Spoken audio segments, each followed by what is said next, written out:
Good morning. Hey, it's all right. Good morning and welcome to the Unitarian Church of Los Alamos. I am Patrick Webb, your worship associate for today. Our minister, Reverend John Cullinan, has today off, and I am delighted to welcome the Reverend Gary Kowalski to speak with us today. Please welcome him, and I welcome you all, whether you are here in the sanctuary or watching online. I also invite any young or young at heart to join at the intention table where we have crafts we are building, I believe, paper flowers for the holiday parade float. As Unitarian Universalists, we affirm and promote the inherent worth and dignity of every person and the interconnection of us all. Whomever you are, whomever you love, and wherever you are in your life's journey, you are welcome here. If you're joining for the first time, we invite you to talk to any of us after the service and return next week when Reverend John will be back at the pulpit. And if you are watching online, please sign our virtual guest book. Please also join us afterwards in the fellowship hall for coffee and conversation. Again, welcome. We are glad you are here today.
I want to light the chalice first.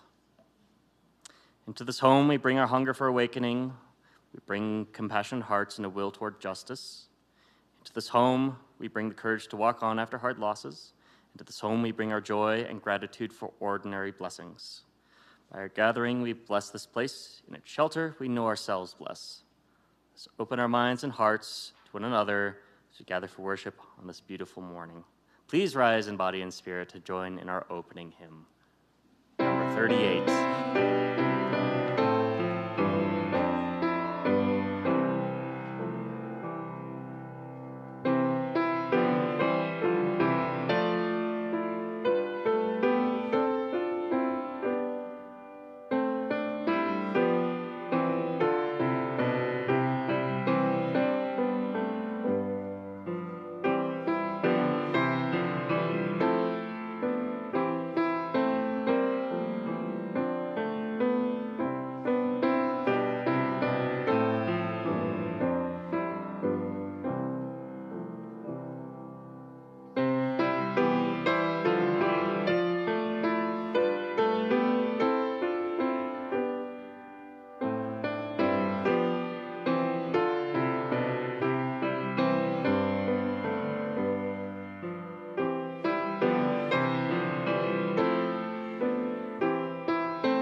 affirmation. Love is the doctrine of this church. The quest for truth is its sacrament, and service is its prayer. To dwell together in peace, to seek knowledge in freedom, to serve life in fellowship, to the end that all souls shall grow in harmony. Thus do we covenant with each and with all. Thank you. Please be seated.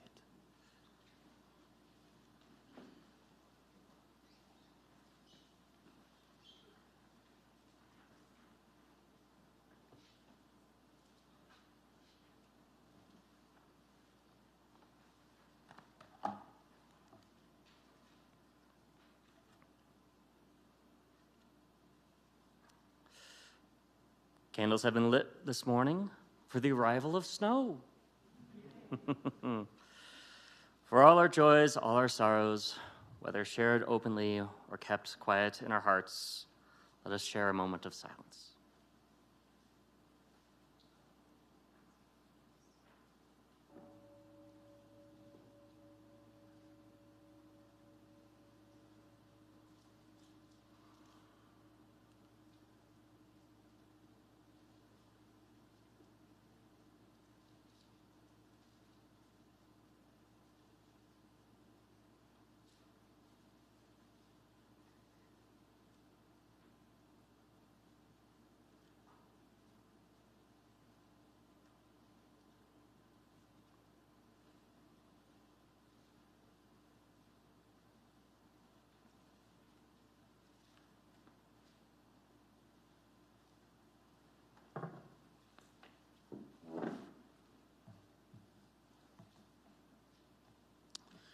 The words for the meditation this morning are likely familiar to all of you. They were inspired, Paul McCartney said, by the racial unrest of the 60s in the United States, and also by hearing the song of a blackbird calling while the Beatles were studying transcendental meditation in India. And inspired also by Johann Sebastian Bach and his Bourrée in E minor. That was the model for this song. And I bet you know the lyrics and probably know the melody.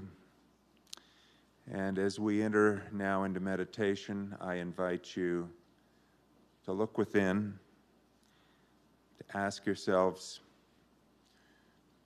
what parts of your mind and your spirit are broken and wounded and need healing? And what makes your own spirit want to soar and take flight? And what's the time you're waiting for, if not now, to fully live? And where in the darkness do you find vision and light? Blackbirds singing in the dead of night, take these broken wings and learn to fly. All your life, you were only waiting for this moment to arise. Blackbird, singing in the dead of night,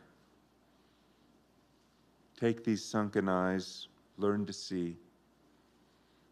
All your life, you were only waiting for this moment to be free.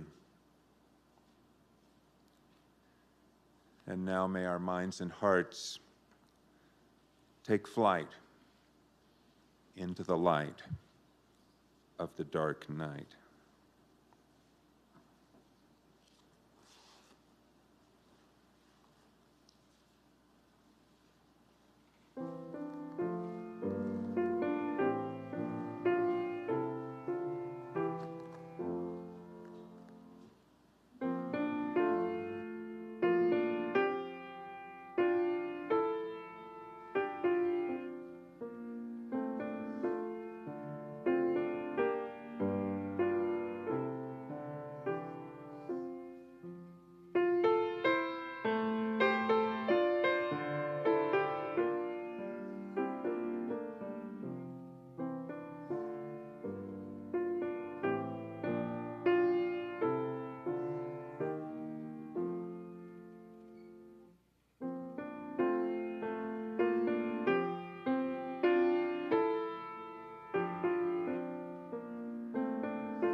I'm going to step down and, in fact, I'm going to walk down the stairs. Yeah, we're getting colder now, and in the wintertime, my wife and I, we like to go down to the Bosque del Apache. Have any of you ever been there? I see some hands up. Yeah, it's warmer down at the Bosque, and we like to watch the birds there too. You know, the sandhill cranes, big birds, enormous birds, as big as I am. They fly in and out. They're on their annual migration. They spend the summers up in Canada and then come down here to the warmer climes of New Mexico for the winter. And there's also thousands and thousands of snow geese, and we like to watch all of them. Some people think there are lessons that we can learn from watching the birds. And I wonder, do any of you think we can learn anything by watching the birds, watching the animals? Yeah, I see somebody saying yes. What do you think we learn?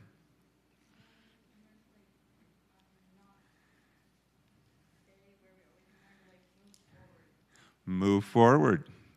That's a good lesson. I've never seen a goose fly backwards. Have you? That would be very interesting. Yeah, keep moving forward. Anything else? Here's some things we can learn from the birds. Now, both the cranes and the geese, I'm sure you've seen this. What shape are they flying in? A V. They're flying in a big V. And why did they do that? Because when they're flying in that formation, they can fly a lot farther and faster than they can alone. So the geese are teaching us something about teamwork and cooperation and getting organized. You know, when we all work together and we're in formation, we can go farther than we can by ourselves. And there's another thing the geese teach us. They have to go so far, they have to flap their wings so hard, they get tired. And when the one at the front of the formation gets tired, what does he or she do? What do you think? They trade places. The one at the front who's working hardest takes a turn and goes to the back, and someone else steps up to the front to lead the way. And we all have gifts of leadership and vision to keep that forward motion. Here's another thing you may have noticed about the geese. Are they quiet birds? Shh. No. I mean, you can hear them even if they're way high in the sky. Honk, honk, honk, honk. And what are they doing when they're honking? They're encouraging each other. They're saying, you know, keep it up. Keep it up. Let's get there. Let's do this work together. And people, are they quiet? Sometimes. But sometimes we honk at each other too. And sometimes we aren't always encouraging. Sometimes we're just yelling at each other, and that doesn't do any good. So we need to make sure that our honking is supporting one another. And here's another interesting thing. This is true. When a goose is injured or wounded and can't keep up and has to go to earth, there are always a couple of other birds who follow that goose down and stay with it until it's strong enough to join the flock again. It's true.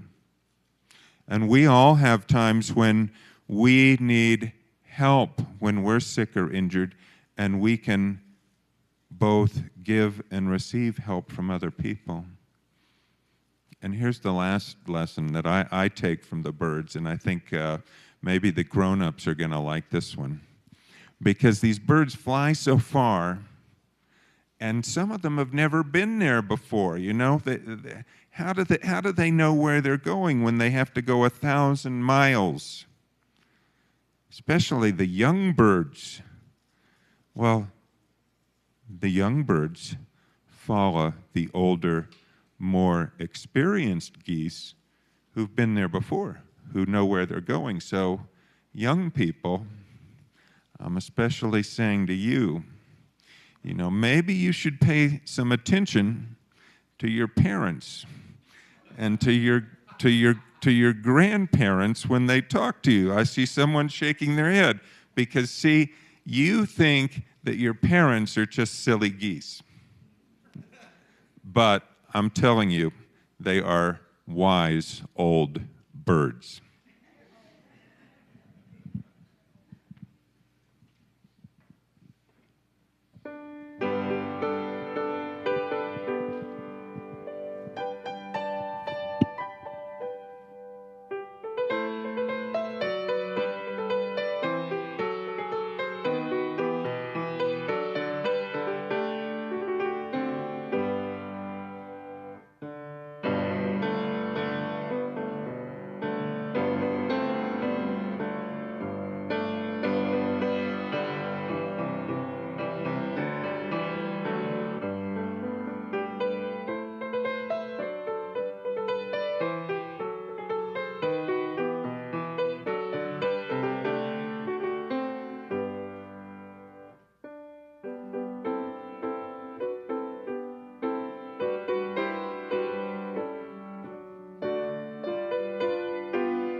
Usually, a poem is just written by one person, by a lone artist, a Mary Oliver, for example.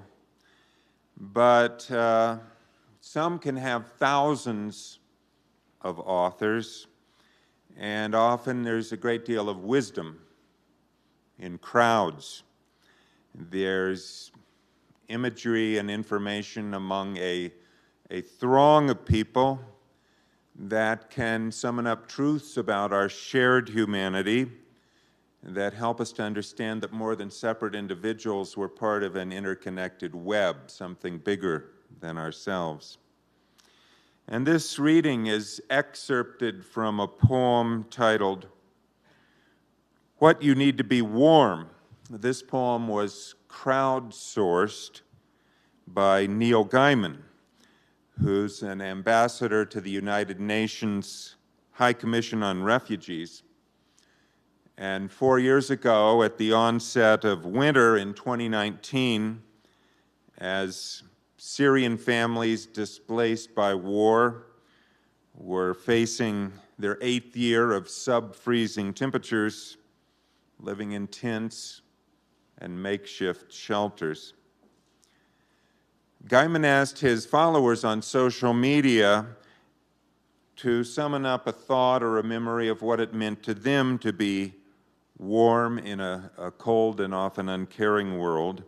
And out of 1,000 responses and more than 25,000 words, he distilled these verses. A baked potato on a winter's night to wrap your hands or burn your mouth. A blanket knitted by your mother's cunning fingers or your grandmother's. The tink, tink, tink of iron radiators in an old house. To surface from dreams in bed burrowed beneath blankets and comforters. The change of state from cold to warm is all that matters, and you think just one more minute snuggled here before you face the chill. Places we slept as children, they warm us in memory. We travel to an inside from an outside, to the orange flames of the fireplace or the wood burning in the stove. Wear a scarf, wear a coat, wear a sweater, wear socks, wear thick gloves. An infant as she sleeps between us. A tumble of dogs, a kindle of cats and kittens. Come inside. You're safe now. A kettle boiling on the stove. Your family and friends are here. They smile. Cocoa or chocolate, tea or coffee, soup or toddy. What you know you need, a heat exchange. While outside, for some of us, the journey began as we walked away from our grandparents' houses, away from the places we knew as children, changes of state and state and state, to stumble across a stony desert or brave the deep waters while food and friends, home, a bed, even a blanket became just memories. Sometimes it only takes a stranger in a dark place to hold out a hand-knitted scarf, to offer a kind word, to say, we have a right to be here, to make us warm in the coldest season. You have a right to be here.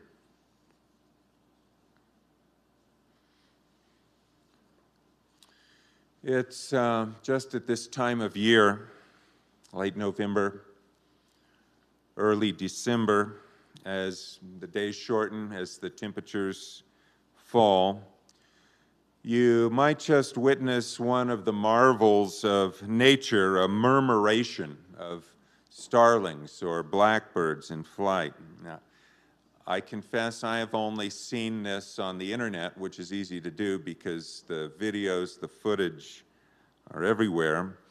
But that's probably my fault, because if you bother to look, the skies are actually crowded. There are over 200 million blackbirds in North America, and there are 18 varieties right here in New Mexico.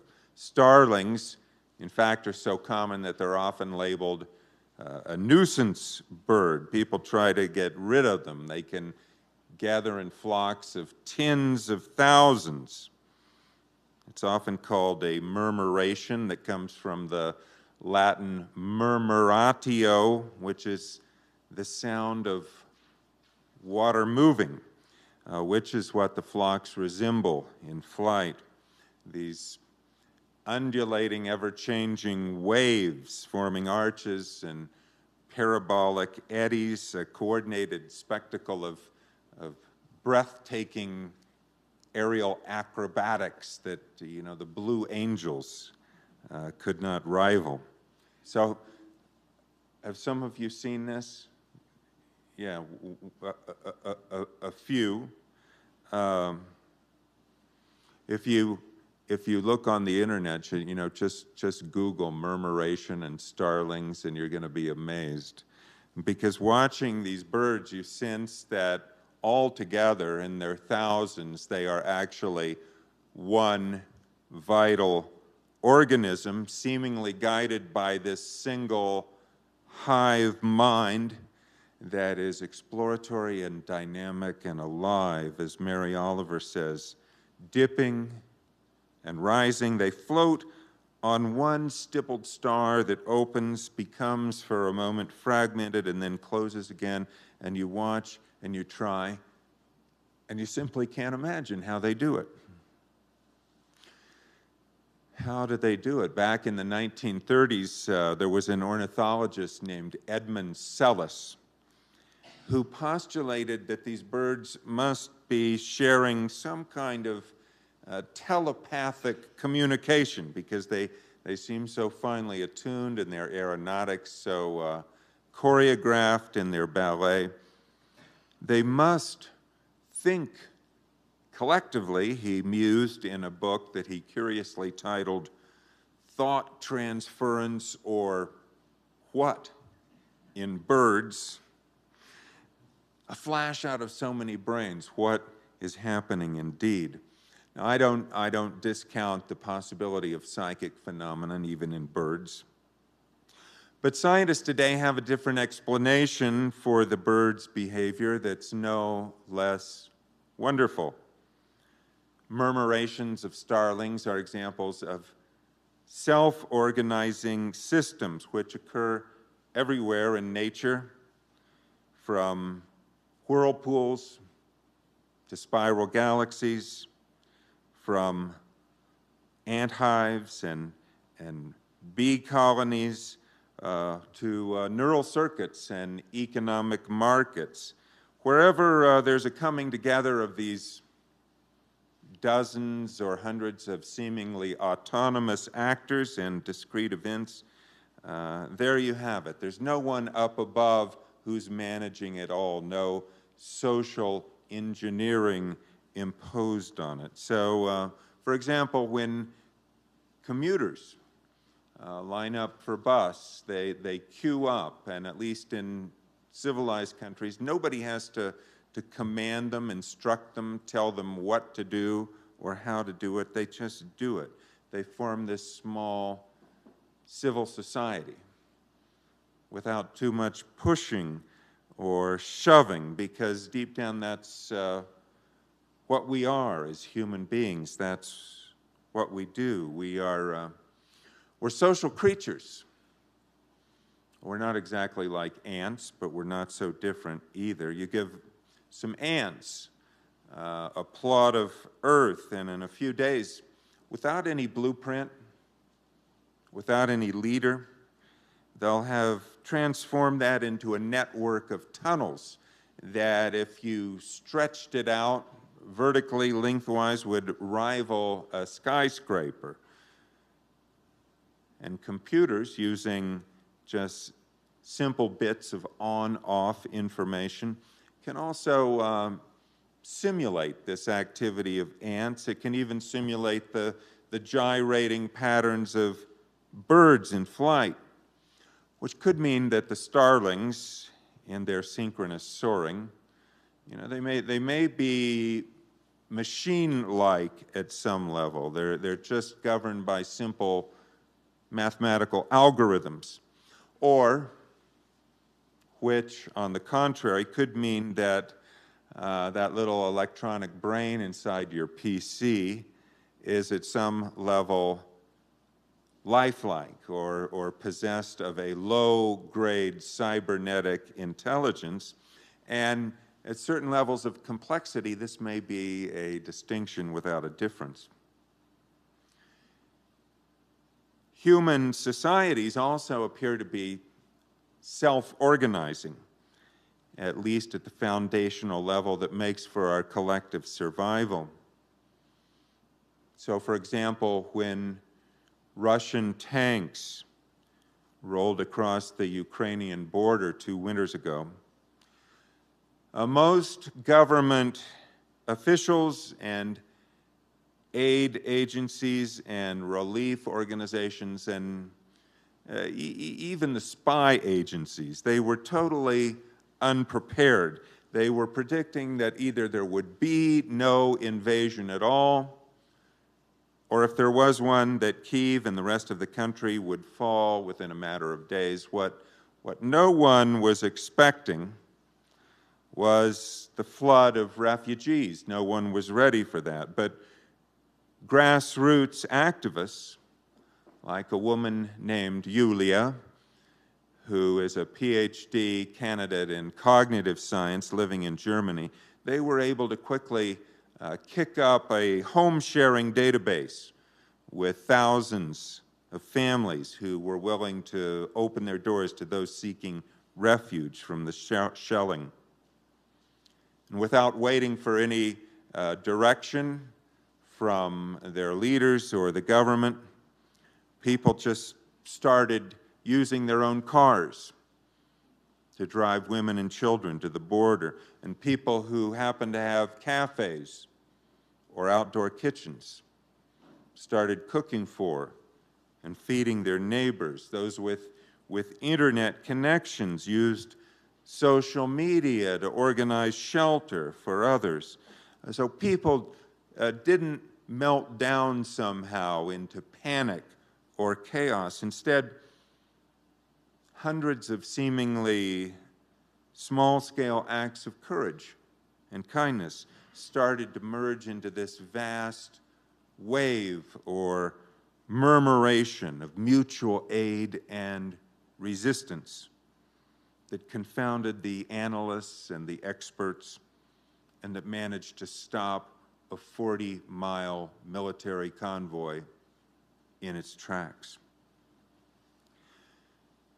And here's an interesting fact. Systems that are in perfect balance or equilibrium seldom see these kinds of upswells. You have to have a little bit of randomness. You have to have a little bit of disruption, a certain level of mayhem even for the self-organization to kick in. And that may be one reason why wars and disaster areas are places where we can observe this phenomenon. For example, on September 11th in 2001, Manhattan ground to a halt. Tunnels leading in and out of the city were shut. The lower half of the island was enveloped in a toxic cloud of pulverized concrete and the ash of human remains. Outside of walking many miles north over the Brooklyn Bridge, which many did, there were very few ways to get out of this maelstrom, yet people did manage to escape. Amazingly, an improvised flotilla of sailing yachts and pleasure boats and tugs and ferries just showed up over the next 24 hours to conduct an evacuation rivaling the famed rescue at Dunkirk. In the annals of 9/11, the boat lift was one of the many acts of valor that day, but it was also something else. It was a marvel of improvisation and efficiency in the midst of chaos and horror. This is according to Smithsonian Magazine. Jessica Dulong, the author of Saved at the Seawall, Stories from the 9/11 Boat Lift, notes that nearly 500,000 people, 500,000, were vacated by boat in a spontaneous, completely non-orchestrated effort. Individual mariners working together, individual boat crews doing what they could do. It was orderly, but in most cases, she says, it was not organized. Or you could say that it was self-organized, like the flocking of birds. Without any prompting, in the dark and choking streets of New York, citizens stepped up to the occasion. Rebecca Solnit relates how a young man from Pakistan, Usman Farman, fell down, and a Hasidic Jewish man stopped and saw the pendant inscribed with Arabic around Farman's neck. And then with a deep Brooklyn accent, he said, "Brother, if you don't mind, there's a cloud of glass coming at us. Grab my hand and let's get the hell out of here." He was the last person I would ever have thought to help me, said Farman. If it weren't for him, I'd probably have been engulfed in shattered glass and debris. And if you lived through that, you probably remember how unified our nation felt in the days that immediately followed. At least we did for a brief moment before our leaders in Washington began to distract us with the manufacture of false fears and trumped up wars. But there was a time when differences of race and religion and creed and politics didn't matter as much, because we felt then that we were all Americans, we were all vulnerable, we were all worth protecting. And that's probably how the people of Ukraine felt when the Russian tanks rolled in, like they were the fingers together on one hand, with one defiant middle digit raised to you, Russian warship, as if they had each other's backs, as if they were all in it together, part of something bigger. A sense of oneness, solidarity. That may be how starlings feel when they murmurate, although what scientists tell us is that the birds are really only paying attention to those that are close by, only those in their immediate vicinity.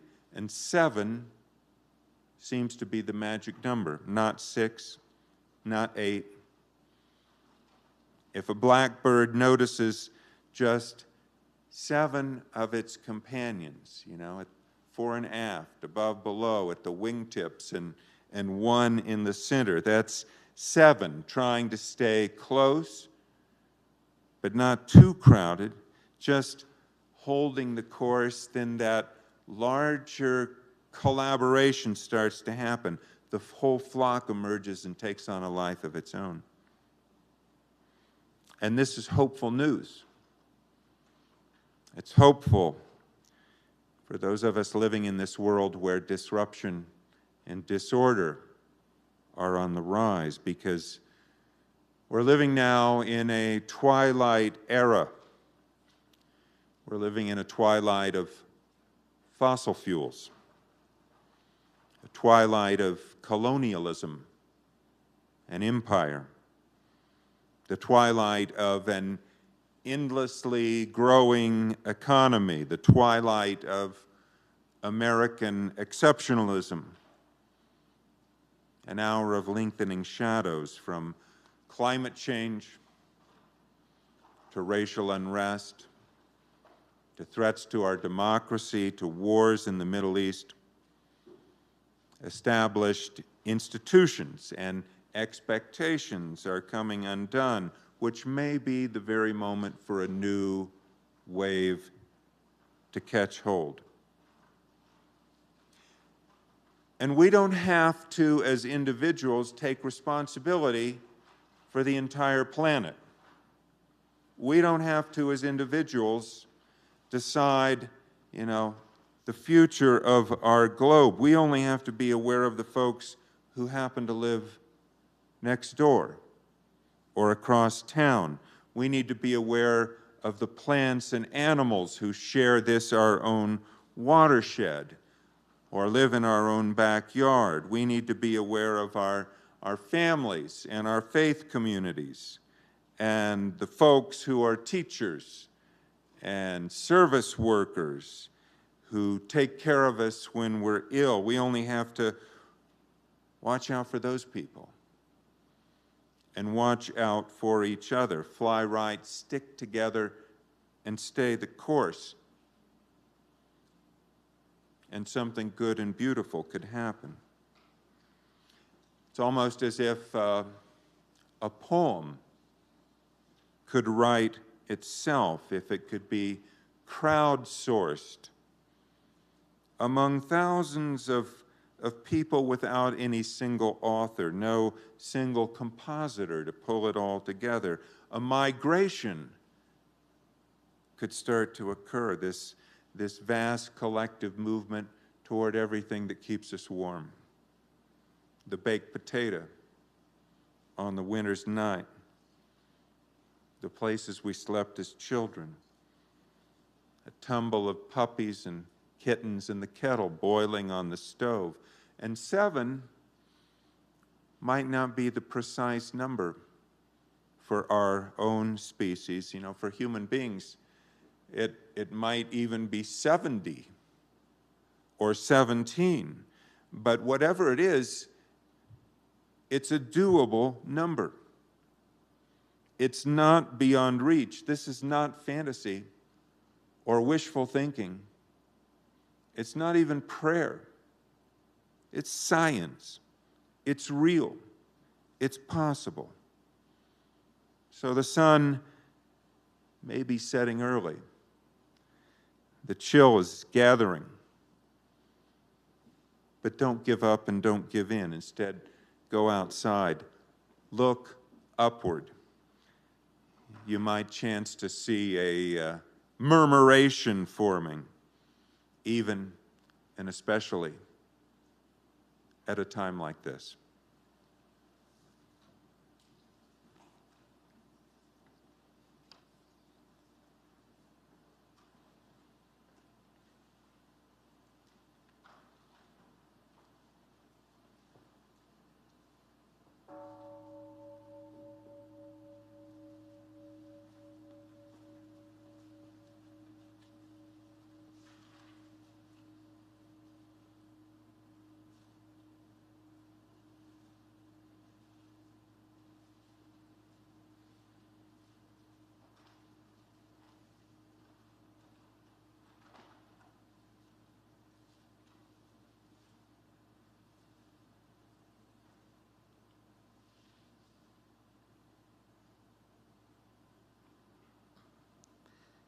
Thank you, Reverend Kowalski, for your words this morning.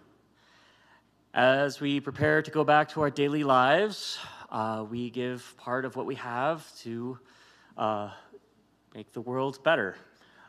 For the month of December, all offerings are going to the Unitarian Universalist Service Committee. You can give via the collection baskets or via the Givelify app with the QR code here on your phone. May what you give bring you joy.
All right. Announcements, before we go, announcements can be found on the back of your order of service, on our website, and on our Facebook page, and in our weekly emails, and The Voice. This is the holiday season. There's a lot going on, so make sure you check up on those. For today, I will remark that the Friday night dinner is starting up on the 1st. Join us at, I believe, Pyramid Cafe. The Holiday Light Parade is coming up next weekend as well. If you have any questions, please see me. If you have decorations, Mary Sanders is heading that. If you have lights to donate, Jeff Franzak is there. And if you have any desire to just walk in the parade, that is open to everyone. Anyone can come on Saturday the 2nd and join us and walk in the parade and hand out candy and sing and dance and prance up and down Main Street and just have a blast. It's open to all. So please participate. The Christmas pageant is coming on the 17th. See Tina Dio for details about that. There are rehearsals all in the next couple of weeks. The all-ages gingerbread house making is on the 10th. Registration is required. See Tina Dio for that. Well, bye. And make sure you get your name on the list. There is a limited number of spots. And finally, the solstice celebration on the 21st. Stay tuned for more info on that. And of course, there's much, much more. So see December's Voice for information on what's going on, how to sign up, and all the details. So with that said, please rise in body and spirit for our closing hymn, number 163.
Separate migrations, I'd invite you to join hands like we're one flock here for our benediction. The peace of wild things.